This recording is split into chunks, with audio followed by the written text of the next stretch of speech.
Mbulaminaka, hello Olaketa, and thank you for inviting me to your community.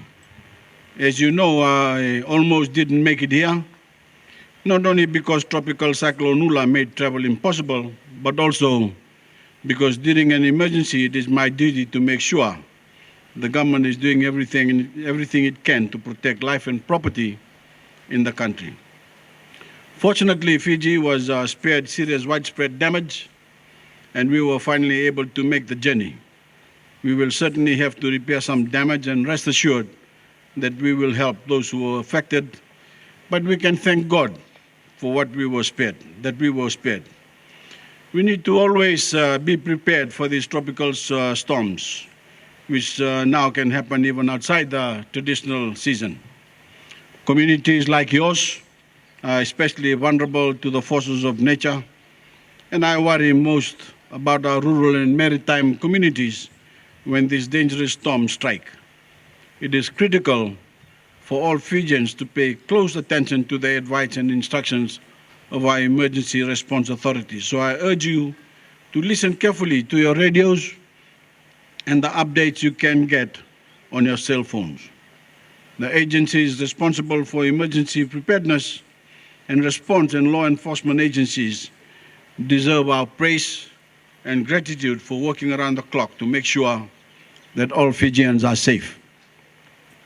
My visit with you here today is very special to me. Officially, I'm here to hand over to you a boat and outboard motto so that the highly skilled fishermen of this community can be safe at sea and increase their catch. We need no reminders of how unforgiving the sea can be, and we must always be mindful of our safety and that of our loved ones while at sea. We have in the past few weeks lost 4 fishermen at sea, and my heart breaks for these men and their families. These tragedies are a solemn reminder of the dangers many Fijians face at sea while seeking to provide for their loved ones. It is up to us to do what we can to provide our fishermen with boats and equipment that are modern, and most importantly, as safe as possible. So I'm very pleased to officially turn over to you this 23-foot fiberglass boat with its 40 horsepower, outboard engine, life jackets, and its safety kit. I know you will use it well to lift up your community and to stay safe. The cost was about $17,500, which was provided through my office, the Melanesian Voreqe Development Fund, that is administered by my office, and I know that this will make a big difference in the life of this community. And I'm especially proud that this project was requested by this community through your District Advisory Council representative and was championed by the Provincial Administrator, the Konrobe. A government must hear from the people to know what their needs are, and then it is government's job to respond in a responsible and equitable way, favoring no one and making sure that the people's money is spent wisely. But I'm also here to deliver a message to you, our Melanesian brothers and sisters, and of course to all Fijians. Your days of suffering discrimination are over. Your days of being told that you are outsiders are over. Your days of not enjoying the full rights, the full privileges and responsibilities of Fijian citizenship are over. Equality is the most basic principle of my government. We are all equal citizens of this nation, no matter what our gender, ethnicity, or faith. We are all Fijians, no matter how long ago our ancestors first set foot on these islands. We all deserve equal treatment by government and equal access to good infrastructure, no matter how we vote. We all deserve to share in the pride of being Fijian, in the beauty of our country, and in the opportunities that spring from our land, from our seas, and the divine spark within us.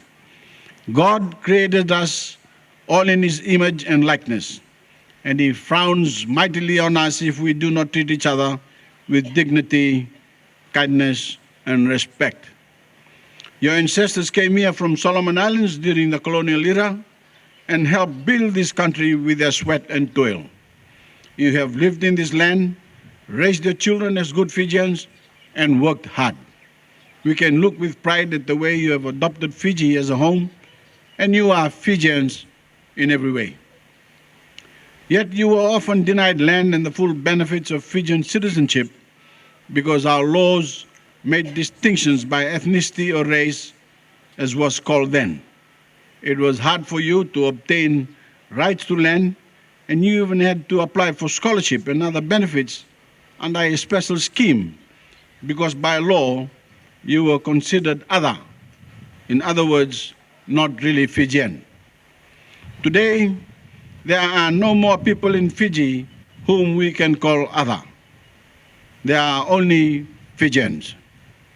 That means each of you as individuals have the same rights to government services and programs as anyone else. I urge you to exercise those rights, to insist on those rights, and to wear them proudly. Our rights are like our muscles. We have to use them to keep them strong and vigorous. My brothers and sisters of the Melanesian community, our economy is in a period of tremendous growth. I believe that a rising tide should lift all boats. By that I mean that when the economy grows, all people should benefit, including the SDL. All should be uplifted. So we are committed to using the money generated by our booming economy to improve the infrastructure throughout the country, and especially to help develop our rural and maritime areas. We are improving roads, we are improving schools, we are improving jetties, and we are improving health facilities. We are extending electricity and clean water, and we are creating better conditions for people to build businesses, to get jobs, and to help themselves. And that is the ultimate goal of my government. Not just to distribute government benefits, but to use those benefits and to use government services to help our people build better lives. The Fijian people are intelligent and hardworking. If we continue to build the right environment, they will build the country. I know that you will do your part. Before I officially turn this boat over to you, I want to say a few words about a subject that is very important to me. You probably all know by now that I'm deeply concerned about the problem of violence against women and children in Fiji, especially domestic violence, sexual assault, and rape. My government has strengthened the laws to protect women and make it easier to punish anyone who commits these crimes. But this will only end when we as a society shame the rapists and the abusers and turn our backs on them. Together, we can stop the violence and embrace the kind of civilization that God expects us to uphold. And now, it is my pleasure to officially hand over to this community of Fijians this new boat. May it help you prosper, may it help your community grow, may it keep you safe at sea. God bless you all.